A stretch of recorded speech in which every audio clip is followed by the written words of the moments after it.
Hi guys, and thank you very much for coming back to the channel.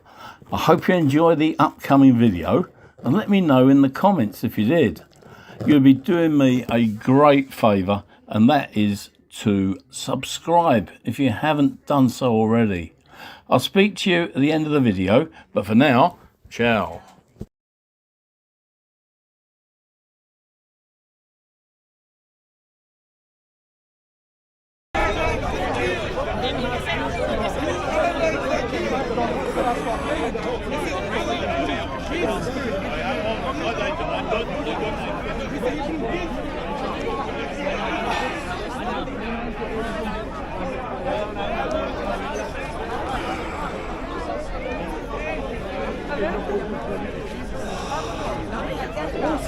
It's the best sold book of all time. Oh, the Bible. Yeah, otherwise I can take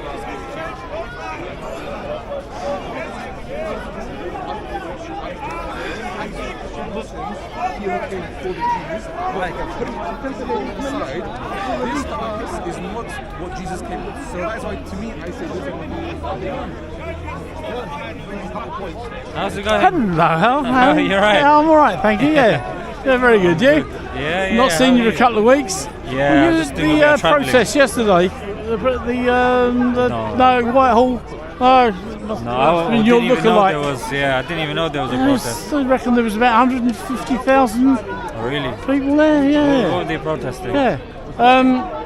Protesting against America mainly and England, you know, because of spending the money on. And yeah, there was a lot of people there. It was good. Okay. You were there as well, I take it. I was there, you know, photographing. Only problem is the pro-Palestinian supporters see a camera, instant dislike. Yeah. They all think we're on the wrong side, you know. Yeah, I think it's the people above have us fighting amongst each other, whilst there are definitely, like we discussed last time, and a lot of people liked our interaction as well, and they appreciated it. Yeah. Like you weren't pulling back, but and also there was that appreciation that, you know what, when you heard the response. Truth, but I didn't know a lot of the answers. That's what it is. But that's, you know. I think people like that authentic.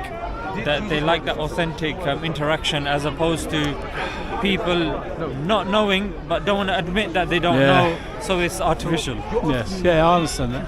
But I don't know how much they are, 30, 40 quid. You know, like AliExpress, the Chinese website, you can Yes, get on like, it. you'll be able to get like a bunch for like £2. Oh, really? You'll just have to wait like about 3 weeks for shipping. Dementia. I got it. They're quick, are they? No, Like cheaper than Temu. yeah. Do you know that they offered me a bike? You know, the motorised bikes, the e-bikes. Right. And they're what? I don't know, somewhere between say 1,500 and 2,500. Okay. £100 for an e-bike. You should do it. No, I'm too scared. Yeah. When it comes to bikes, you can never know. No. So John, what about like have you looked into Islam? Did you do you have any questions about Islam? No. It'll be interesting to know, like, I've gone through 76 years of no God, you know, of not believing in God. I'm not going to start looking at it. No, I did believe in God at my first 3-4 years probably, when I was taken to Sunday school. okay. But Do you think maybe it's the was it Catholicism you were a part of, or No, it was just pure. No, it was just a Christian church. I don't remember it being Methodist. Or I don't know the difference between a normal Methodist and a Christian church. To be honest, is there a difference? I haven't looked into it. I do know the differences between Protestant and Catholic, but Yes. I don't know about Methodists too much. No, I don't know why. I don't know. Do you think maybe that put you off, or what do you think it is that veered you away from religion? Women. Tell me about it. It's not easy. It's not easy. No. Especially today, you know, it's somebody made this observation. It said men fall in love with what they see. Yes. Women fall in love with what they hear. Yeah. That's why women wear makeup and men lie. Yeah, fair enough. Yeah. So Yeah, I mean, fair I don't think the makeup really helps. I've seen, sometimes when you're scrolling, you'll see the odd kind of video pop up where a person's wearing no makeup. Yeah. They look like, I'd say, a 2 out of 10. Yeah. They put on makeup, 9 out of 10. Makes a big difference. Yes. Yeah. So a lot of what we see outside is. I've got granddaughters, 10 years old, lots of different ages. I have 30 children and grandchildren, grandchildren, great-grandchildren. So I've got them all different ages. And when they're 10 years old and, but when they want to put makeup on and just go up in the bedrooms with their cousins, I can't believe what they look like. Yeah, They don't look like 10, do they? It's unbelievable. What is going on there? Sometimes in Speaker's Corner, people think someone who shouts the loudest gets heard the most. Yes, yeah. I think that's the school of thought he follows. How long have you been here? Have you just arrived?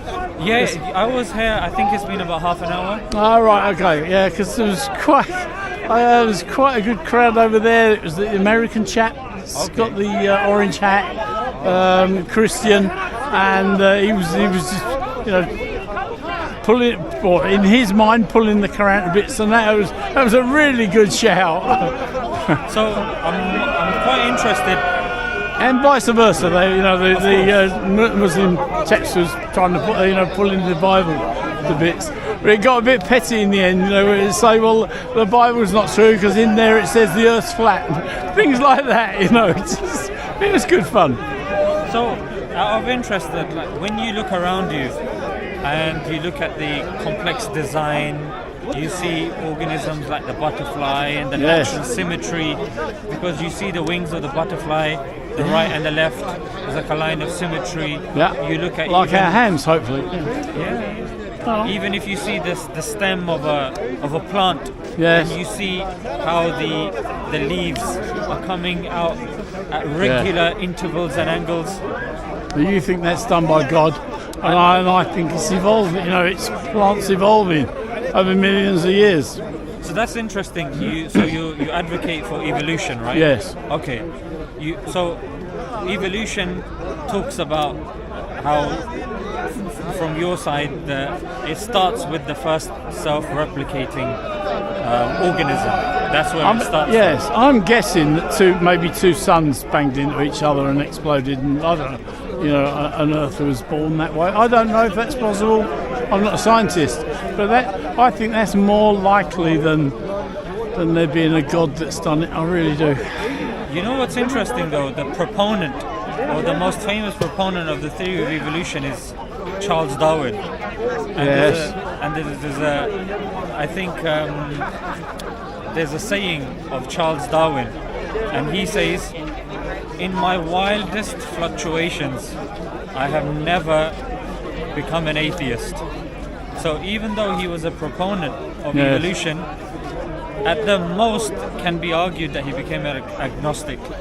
He never went into being an atheist and denying God. So what's interesting is that certain people, not yourself, but certain people think that evolution disproves God. So it'd be interesting to see where you're pitching your tent, because Charles Darwin didn't think that. No. And Asa Gray, who was his contemporary, was a Christian, and even he didn't think that as well. And they were close, and they would, have written correspondences.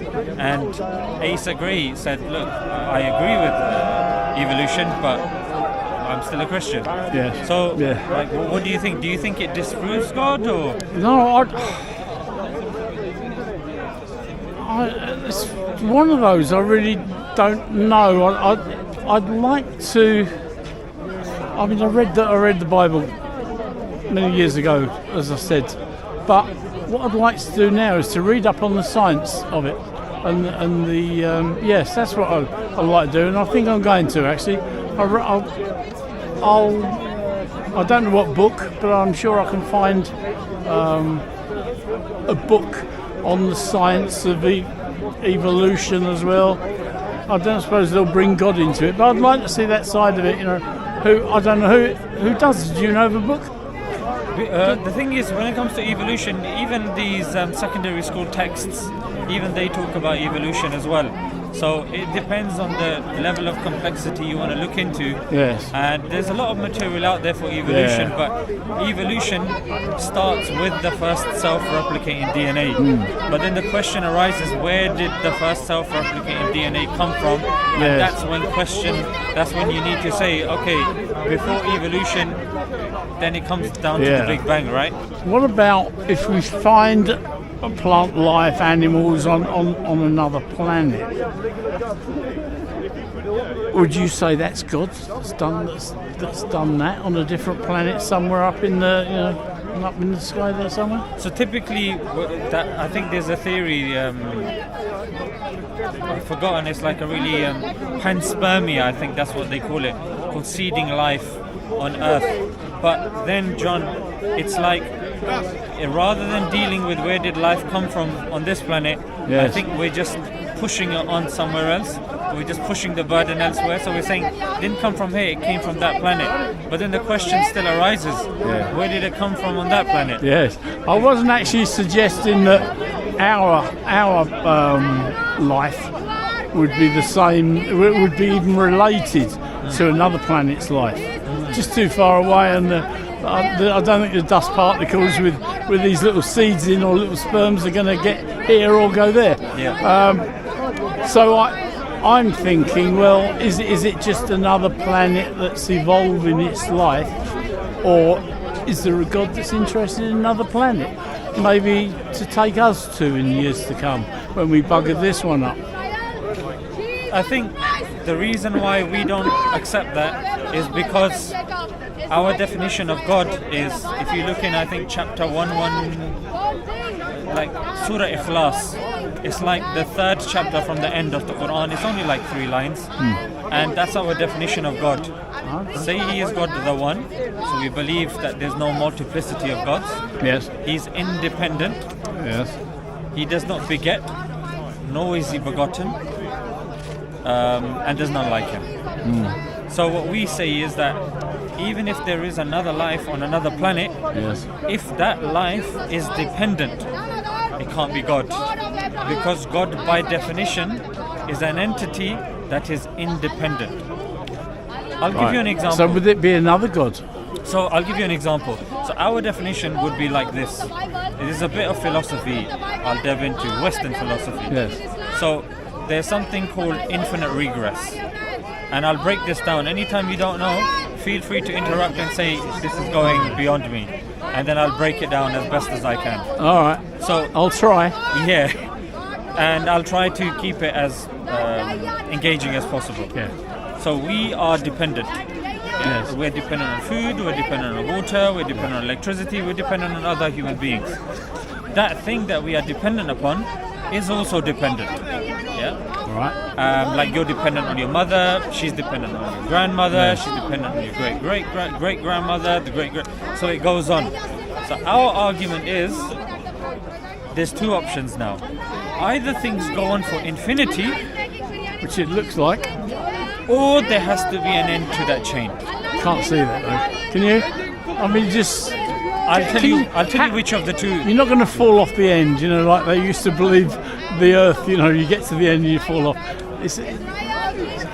You just can't do that. Interesting. Yeah. So you're going with the infinite regress, yeah? Yes. Which means that possibly there is an infinite that exists. So let's explore that. So number 1, is there such thing as infinity in the real world? Have you ever come across it? No, I don't think so. Well, I don't know. I'd have to think about that. Maybe some sort of life that's that carry on. Maybe cockroaches or something like that. So even cockroaches, they die when they don't receive sustenance. They die when they would do. Yeah. They die when they don't have oxygen, and they're not known to have infinite lifespans. For example, there was a time that they didn't exist. Like you said, 2 suns clashed, and then this happened. Well, nothing existed then, life, did it? So I presume. Yeah, so that's very good. So you believe that there was a beginning of sorts. So you don't believe in infinity? No, I still believe in infinity, but those two planets crashing into each other or whatever. I think that's separate from that infinity. But I believe that we'll never see the end of what's up there. It can't just stop. There's no brick wall. As far as I'm concerned. Here's where I'll push back a little bit, and I'll give you an analogy. Yeah. If I was to throw my glove, and before I am to throw it, I need to seek your permission. Right. Then you have to seek his permission. Yeah. He has to seek his permission, he has to seek his permission, and his permission, and his permission, and his permission. If it goes on for infinity, of course I won't ever get to throw the glove. No. Because the permission thing is infinite.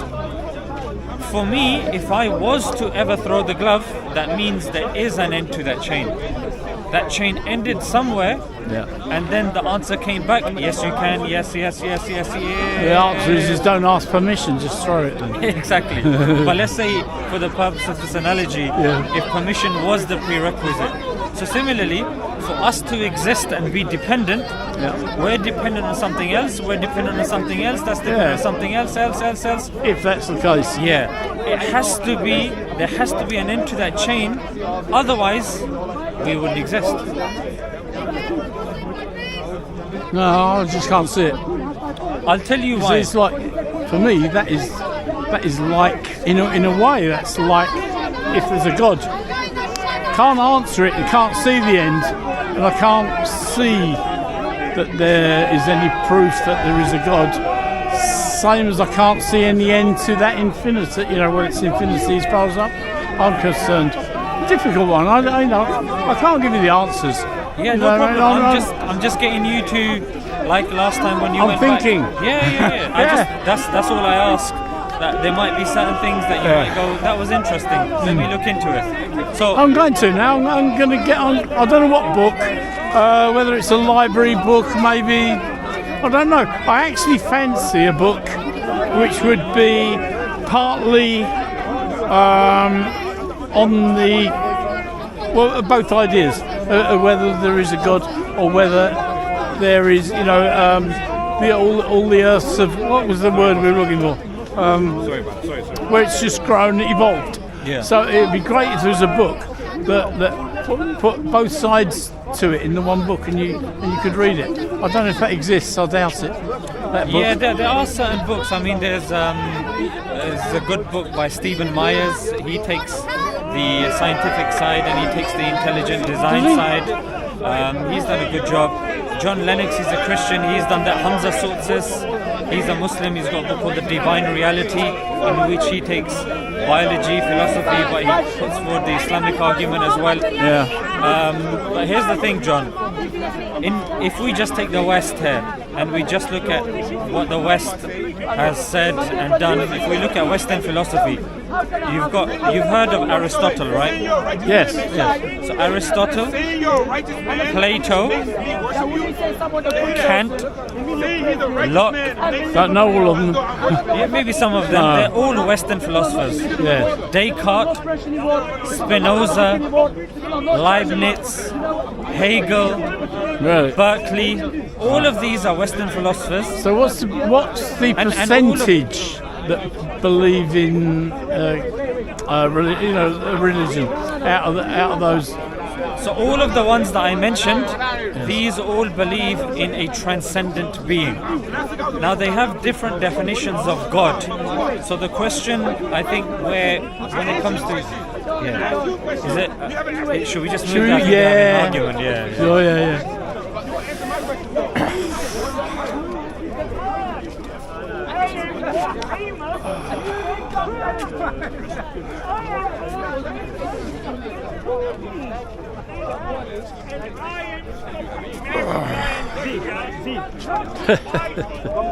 Yeah, I think Let's face the crowd. I think there was like a.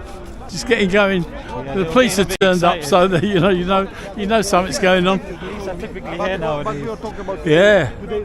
I'm going to lean against this. Can I lean against here? I'm getting old. Oh, you want to lean? Yeah, is that all right? Yeah, of course. Yes. Yeah, that'll help. That's fine. Yeah, so where were we? Yeah. Yeah, so I was saying that in the West, especially like I would even say from the 5th century, 4th, 5th century, from the Greeks, they've been debating and discussing, is there a transcendent being? And that's where you had Aristotle and Plato, and then later on you had the Renaissance and the Enlightenment. That's where Kant and Locke and these guys joined in. So whichever area of philosophy you look into, the question hasn't been the existence of God, it's always been the nature of God. So if you take philosophy, you will realize that rationally speaking, because there's certain fields called, not within logic you've got modal logic. Within modal logic you realize that there are 3 types of existence: dependent, independent, or impossible. Yes. And when you look at us as human beings, we're dependent. And then as we continue, what they will say in philosophy and even in modal logic or whatever the case may be, there has to be an end to that chain for us to exist. Otherwise life becomes an absurdity, and we don't go about living life on absurdities. Like, no one says, oh, this thing is infinite. Infinite is something it's that squiggle that you do on maybe a maths book or something. It should like be that. Impossible, shouldn't it? Infinity. It should be. It is. But it hasn't been proved. No, and like you not. said, when it comes to God, we require proof. So I would also argue that when it comes to proponents or theories posited against God, that should always also require proof as well.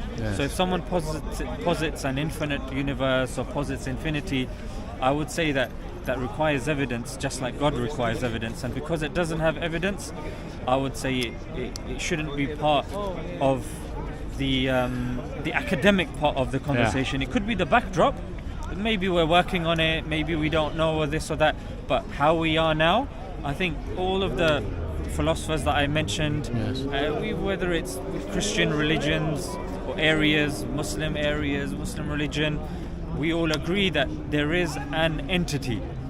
The only thing, John, we differ on is the nature of that entity, and then the accuracy of scriptures.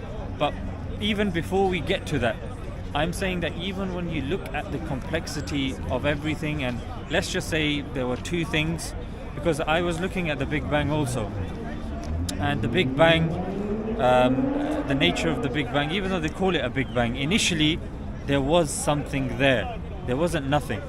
No, as I said, it could have been 2 suns. Yeah, so before that, they say there wasn't even suns there. No? Yeah, so the first thing in that explosion, the first things to be created were subatomic particles. Yeah?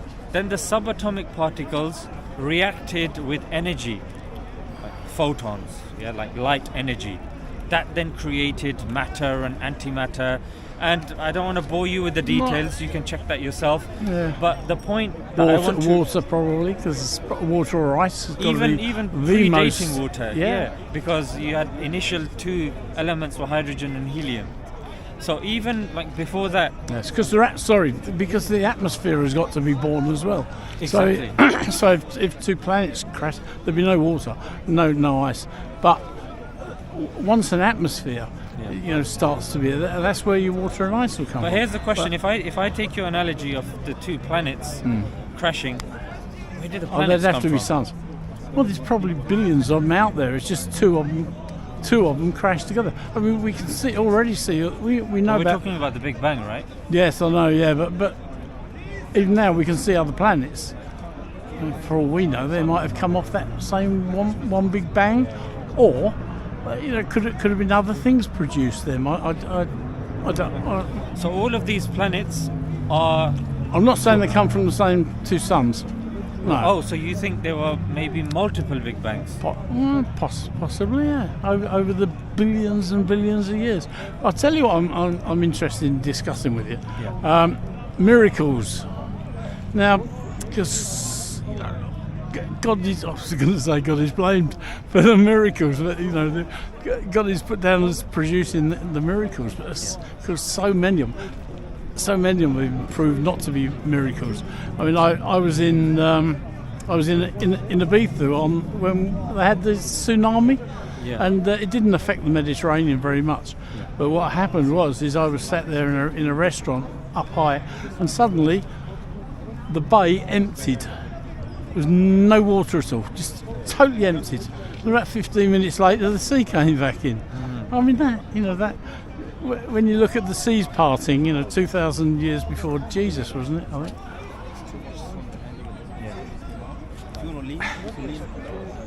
Should we go there? Because I think Sure. Yeah. Sorry. No, that's all right.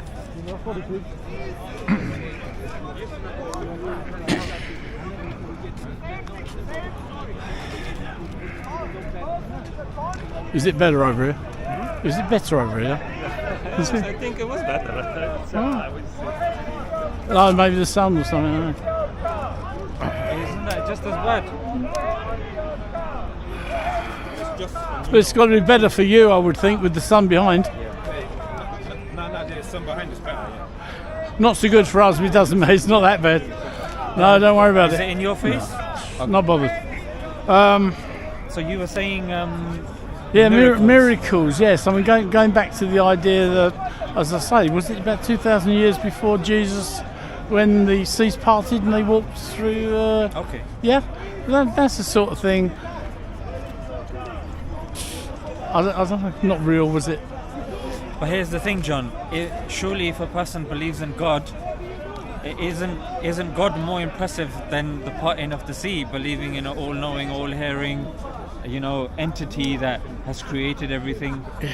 Isn't that the miracle that? I don't know. More up for discussion No. than just the sea having a parting in it. Yeah, I mean, it's a difficult one. I mean, I'd like to say, oh well, why don't we see more of these miracles? But maybe we do. Maybe they're little miracles rather than big ones. But that would have been a miracle. I saw. Let me give you a miracle. To someone that was born 2,000 years before Jesus, that was a miracle. What I saw. Let me give you a miracle that maybe we can all measure. Yeah. I think during the whole, when the whole Cold War was taking place, and Russia and America were at loggerheads, Yes. there was a false message that had reached the Russians that the Americans had deployed their nukes and they were heading towards Russia. Yes, I remember that. Yeah, and the Russian leader, or the one that was in charge of their red button, Yeah. I forget his name, but he Khrushchev, was it? probably someone ending in ov. Off, yes. So he had to.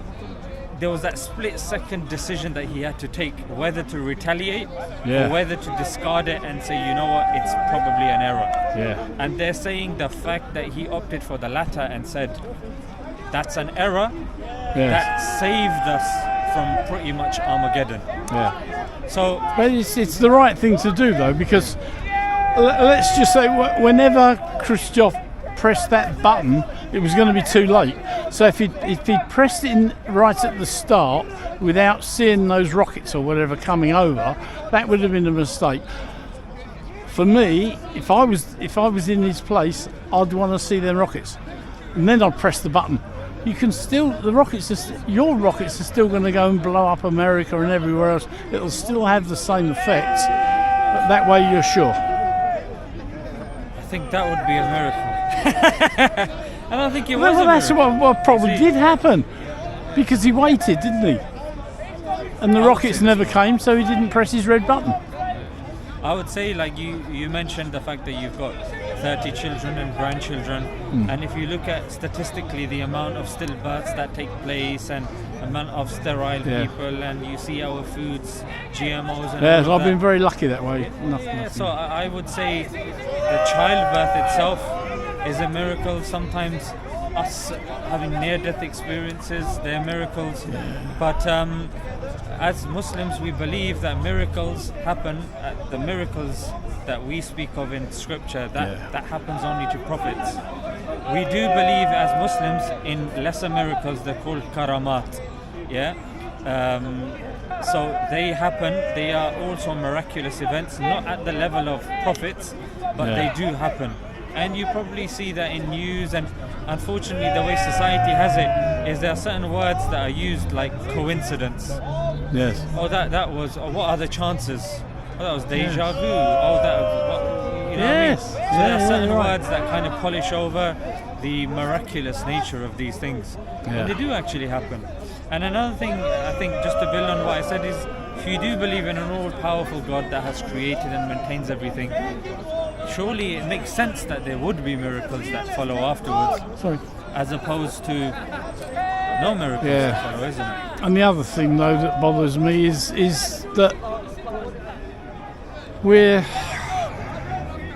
this God lets horrible things happen, and that, you know, I know that's probably the biggest excuse for people saying I'm a non-believer. You know, when they say that, you know, this world is too wicked for there to be a God governing it and looking after us.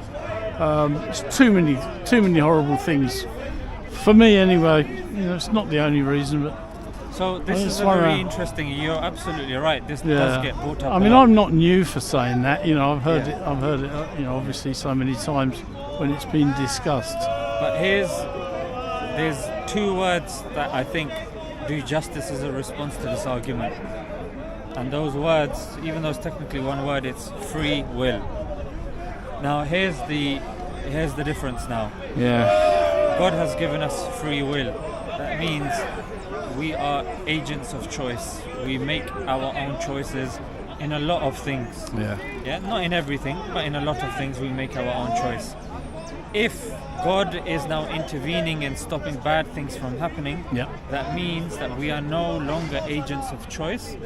We can no longer be blamed for doing something wrong, and that means we are pretty much puppets on a string. Do you think, though, that if we agree with that, look down that road, and we see that people have done something really bad, there's no punishment for them. Well, they might go to prison, but you know, there's no punishment that you can put down and say, yeah, God's punished them. You know, they might go under a car or something, and that, but it's everyone that murders someone doesn't then get run over by a car. You know, that's what I'm thinking. Is there's no punishment for doing things badly. People still live till they're 99, and you know, they've been wicked bastards all their lives. You know. Yeah. To some degree, even if, for example, you look around, if something bad was to happen, that's why language is very important. And seeing as we do live in a secular society now, if something negative was to happen to somebody when they do something, people would say, oh, what are the chances of that? He done this and then he got run over by a car and he died miserably. If it was regular, you know, that when that's what happened to you, it's like you go to prison. If you do something wrong, you're put in prison, and it happens, say, every time. Well, it should happen every time. You know, some people get away with it, but that's the thing. If you murder someone, you're going to go to prison for life or whatever, and that is nearly every time. But all these other things where people do bad things, this doesn't seem to be that same punishment. You know? Like, we believe in something called cause and effect. And cause and effect is something even science has to accept when purporting its theories. Now, cause and effect is needed for free will. If a person does something, that they do a cause, there is an effect. And there are laws that we have in place. And Islamically, we don't believe that God, if you do something bad, that you have to be punished in this world for that bad. We believe that currently, John, we're in an examination hall. And in an examination hall, we are being examined. The papers will be taken when we die, and the results will be given to us on the day of judgment. So that's when you arrive at the pearly gates and you either get in or you don't get in. Exactly. The fiery gates or the pearly gates. One of the two. And that's when reckoning, before those gates, that's where reckoning happens. And that's when you'll have the likes of certain people like, I don't know if you heard very recently in Sweden, there was a mass shooting that took place. That's the worst in the history of Sweden, done by a Swedish national. And he went to an immigration center, went past certain classrooms and deliberately shot immigrants and migrants. be it Syrians or whatever the case may be. And thereafter, John, he shot himself. Now, absolutely, for somebody that doesn't believe in a God, that person will have very great difficulty reconciling those two things, that he's mercilessly killed so many people and then he doesn't get to face a reckoning. That's a very easy way out for him. But as believers, we believe... It still takes some guts to do that, though. It's not an easy thing to do, is it? And, you know, you have to think as he's killed himself so he can get away with killing a load of other people. It's a bit like the kamikaze, you know, Japanese plane pilots. It's very the Tamil Tigers. Yeah, but they had better reason for doing it, didn't they? They were doing it for a cause. Well, maybe he is doing it for a cause, I suppose. Probably cowardice, let's be honest, because when he does get caught, he's going to spend his life in prison. Oh, terrible, And then he wants to live a life like that, so he probably just took his own head. And they were saying he was a bit of a loner anyway. And I mean, that was that. So when it comes to that, people would think that. But however, I think religion gives a better perspective of justice here, that person will have to go and undergo reckoning. And we do believe true reckoning takes place on the Day of Judgment. Indeed, there is some reckoning that takes place here. But coming back to free will, John, that if any time someone does something bad, they are punished by God, John, everyone's going to believe in God, and it's not really a test. So things do have to be enough that I was going to say, but surely that's what he wants, you know, because that's what he tells people, you know, follow me, do this, do that, and accept whatever he says. I don't know, take God into your heart, and then you'll be whatever. I don't know. But I've heard you know what people say, and I can't remember what it is, but he does want people to do that, to follow him and be everything. So isn't that what he wants? But he doesn't want to... There's a difference between showing people the path, and there's a difference between forcing them to walk the path. Yes. When you are intervening into their lives and changing the events, taking agency away from the person, you are no longer examining them. What you're doing is you're forcing them on a certain path. And that distinction is important.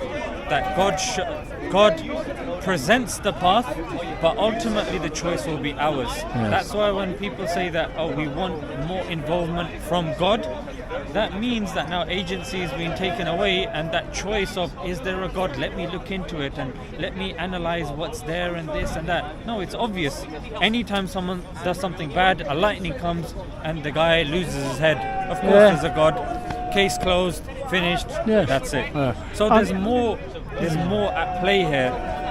That I would argue that if a person looks around, like even when at night time, when you look up at the stars, I think any reasonable-minded person, they won't say that there was an explosion billions of years ago and that explosion made the stars, made the trees, made the rivers, you know what I mean, made the butterflies, made these, you know, but we can see those butterflies changing over the billions of years, can't we? Maybe not the butterfly, but and I'm not going to bring chimpanzees and humans into it, but other things that you can see, whereby a fish has grown legs. You know, that's well. But here's the thing. I'll tell you this. Maybe you can search this up when you get a chance.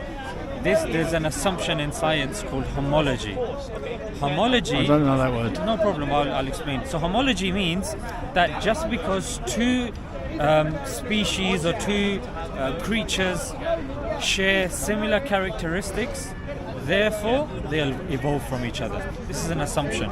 There's no way to 100% verify this. The only way to come close to verifying it is if you have intermediate fossils. Yeah, so you have a fish. Well, yes, and we do though, don't we? Not when it comes to... Maybe not fish, but you know, certain things. There is, like when it comes to chimpanzees and human beings, again, it's an assumption. Like there are others, for example, when you look at certain wing structures, like the wing of a bat and the wing of a bird or something else. Yes. To say that because the wings are similar, therefore they evolved, is problematic. So there are many assumptions that get forced in, and there's something called microevolution and macroevolution. You mentioned butterflies. There's no evolution, like macro evolution on a large scale, that human beings have observed with their own two eyes. It's all based upon fossils that we've seen, and we say because those two fossils are the same, and because they lived in, a similar sort of area, it is very likely that they evolved. It's a theory. Can I? Yeah, sorry, I do interrupt. No, I want you to interrupt. Evolving has been proved over a much shorter period of time. When animals go and live on an island, and then in our lifetime, 50, 100 years later, those two sets of animals are not the same. The one on the island that's gone onto the island will have evolved more into something else. Yes. Not total. I'm not saying you grow a fifth leg, no, but it's going to look different. If you look at maybe, is it the Galapagos Island, where you got tortoises, 100 kilos in weight. They've grown. I don't know how many years it's taken them to differ. But I think the example things like that. I think the example that you're referring to is Darwin's finches, i.e. there were birds that then, because they were separated by, say, a mountain or something, the shapes of their beaks changed. Yes, probably. Yes, because they had to eat different things or make different nests and So lots of reasons that could be. Yeah, so you're absolutely right, but that's not really labelled as evolution. That's more, the technical term is speciation. Yeah, right. Which means that you've got something in place. It could be allopatric or sympatric. Like maybe you've been separated by a mountain or something, and exactly what you've said. There are different foods there. Isn't that just fast evolution, though? But here's the thing. One thing that doesn't get mentioned is, once they develop that beak, yes, if that separation was to be removed, the beak would go back to the way it was. Yes, it would. Yeah, it's called cyclical evolution, which doesn't get mentioned. People assume that that beak happened, then after the beak something else would happen and something else, and eventually it would turn into a different species. So firstly, cyclical evolution doesn't get mentioned, which is that beaks can then and have changed backwards. We haven't got any proof of that, though, have we? Or there is some. Yeah, of course. That's why there's a term as well, cyclical evolution, that it then cycles back to the way it was. Yeah. Like they say about moths. These white moths have become dark because of the Industrial Revolution. But then afterwards... Or they've gone white because they're blind, that sort of thing, sorry? They can turn white because they live in the dark and they're blind. No. You don't get. No. They do it like, so you'll have a white moth, and then if the trees start turning dark because of pollution and everything, the white ones naturally will die out. So you'll have a few black ones, and those black ones will survive. Now, those are found in secondary school textbooks. However, according to John Lennox in his book, God's Undertaker, he goes, that was staged. That it didn't even happen. Like, moths don't sit on trees like that. So what's interesting is, like you absolutely said, these things are worth looking into, and evolution on a macro scale has never been observed. On a micro scale, we have no issue. For example, you've heard this, isn't it? Your doctor will say, I don't just want to give you antibiotics because your stomach will get used to it, your body will get used to it, and then, there'll be no point. Same with paracetamol. They say, don't just power yourself with paracetamol. The effect's going to reduce. That's an example of microevolution, where your internal bacteria is adapting. However, to say now that once upon a time John was a fish, and then the fish became a frog, then a lizard, then became an ape, and then the common ancestor. You don't go for that? Or you do, but it's not the reason, there's still a God? Yeah, so for us, I would say... Maybe both. I would say when it comes to evolution, we have very little evidence at the moment for evolution. Like, things are constantly changing. Like, there's something called the third way, where you have atheist scientists, but they are, they found a lot of holes in the Darwinian evolution. So I'm saying that doesn't get mentioned very much. Like, if I was to talk about the third way here, they think I'm trying to invite them to some sort of cult. You know what I mean? But the third way, if you do get a chance, you've got Michael Roos on there, you've got, I think, James Shapiro, and Dembski, and there's some big names on there that have, and they're very credible, and they are poking holes in a lot of this Darwinian thing. So I think on a micro level, absolutely. On a macro level, I mean, that's what science is telling us. Yes. I do believe as human beings we are an exception to that. Yeah. So that's haven't we seen a lot going on between, back to 65 million years? I mean, that's when the big change was, wasn't it? Surely we've still got bones and things where no, but as you're saying, it's. Here's another thing Darwin said. Yeah, Darwin sorry, said, I'm answering my own question really, and just the don't know thing. No problem. It doesn't prove anything. What I'm thinking, even if I was right, it doesn't prove anything. No, carry on. So Darwin also goes that normally these changes have to happen over a long period of time. You can't just have a bunch of them in one go. That would severely cause issues with my theory.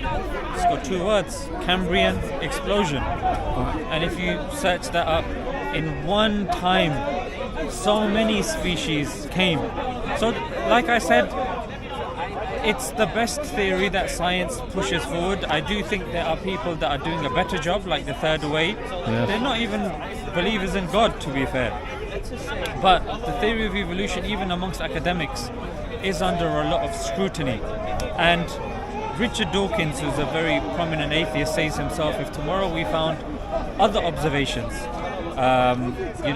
that's fine, we would abandon evolution. He said it in his book, A Devil's Chaplain. So when it comes to evolution, it's fine, it's there, but when we look at scripture, like I believe the Islamic evidences that we put forward are much more stringent than, say, Christianity. Like, Friedrich Nietzsche. I don't. So Friedrich Nietzsche, have you heard the term God is dead? God is dead. Yeah. Yes. So Friedrich Nietzsche is somebody who coined that term in his writing. So he's a German philosopher. Right. He's not a believer. Most say he's an atheist. However, even in his writings, there's a book he's got called The Antichrist, and in there he's talking about religions, and he has an issue with Christianity, not with Islam. In fact, he gets a bit annoyed when people are trying to conflate the two. Yeah. It's the same with it's like up there, they just argue against each other. Do you believe that both books have problems in the books? Or are you a believer in the Quran is everything and you can't pick a hole in it? Yeah, so I believe that if something comes from God, there can't be any holes from it, because God is perfect, his book has to be perfect. Now, I don't come here, John, just making empty claims. You'll see me, I stand around, I wait, and I'll have conversations and discussions with people, and I will give my evidence put my evidence forward. If someone believes in that, brilliant. If not, then I should change my position. Because if I'm making a claim that the Quran is perfect, it is from God, I should be able to prove it. If I can't, then I need to change my claim. And I'm telling you, as Muslims, we make that claim and we haven't been disproved, because we can prove the authenticity and the preservation of the Quran, and our argument for the relevance of the Quran is much more stronger than the Bible. I'll give you an example. Yeah. I'll give you an example. We have, scientifically, the oldest manuscript of the Quran is dating to the time of the Prophet Muhammad. And it's present in the University of Birmingham, the oldest manuscript. The oldest manuscript of the Bible comes 100 years after Jesus and is only this small. Yeah. And that's not even the original. So we have no original manuscript of the Bible, John. Yes. So it's like someone wrote something. Someone wrote it later. Yeah, then someone did a copy of that copy, copying the mistakes, because when you write a full book, you're bound to make mistakes in there. So then someone copied those mistakes, and then as they were copying, they introduced their own mistakes. Then somebody copied the mistakes of the mistakes. Sure. So what we say is the Quran and the Bible, they're not the same. We believe the Quran comes from God. It's the word of God. It would have to come from God because you can't say anyone wrote it, can you? Exactly. But the Bible, they say the Gospel according to Matthew, the Gospel according to Mark, John, Matthew, Mark, Luke, and John. Yeah. But then which John? John of Zebedee, John of this, John of that. There's like 12 different Johns. And John hasn't clarified that in the Gospel of John, which John it was. And even when you go back to Papias, you're like, is he really reliable? Because he's telling us that the Gospel was like this, but then we find the Gospel like this today. So, I mean, Bart Ehrman, he's very good when it comes to talking about the historicity of the Bible. Yes, these are the guys up here. There's 2 or 3 of them I've heard. But I have to say that I listen to their arguments. I can't tell really whether everything they say is true. I'm talking about. Hi guys, and thank you very much for coming back to the channel. Or if this is your first time on here, then welcome. I hope you enjoyed the video, and please do me a favour and hit that bell